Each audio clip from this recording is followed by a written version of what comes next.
Karen Sher. I'm a 7th grade language arts teacher for the Oxnard School District. But my role with the ILC has been developing my own practice using visual thinking routines and primary sources.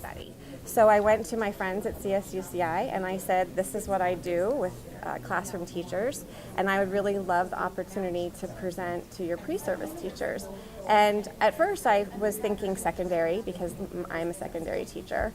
But the university got so excited about it that they asked me to present to all pre-service teachers in the teacher preparation program, K-12, all content areas. And so we divided it up into a K-5 group and a 6-12 group. We did it through their methods program and also through their seminar program, where they were gracious enough to give me 2 class periods because our PDWs are 2. They're not just one professional development. So it was really making sure that they understood that it wasn't just the presentation, it was asking the pre-service teachers to come back with something. And then it was, well, how are we going to do that? So we decided to have the first PDW at the beginning of the semester when the pre-service teachers are not yet in classrooms.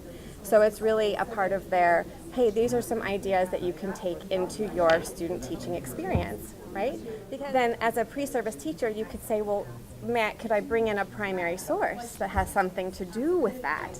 And then do some kind of writing based on that primary source. And it's a really nice that gives them a tool to use that can be used really in any classroom. And then it also gives them the opportunity to take that into classrooms that perhaps they're subbing in, right? So as a substitute teacher, you have to have your bag of tricks, right? If you ever want to be asked back, you have to be able to control that classroom. And so those visual thinking routines and primary sources are the perfect solution to that because they can be done in one class period. You're asking kids to read, write, listen, and speak. In that class period, you don't have to you could have them for 52 minutes. You could make it longer if it's a K through 6 class where you have them all day long, right? It's one thing that you could implement that you could make your own and really gives you an experience to build on, right? So it gives them, and then when they're interviewing, it gives them something to talk about.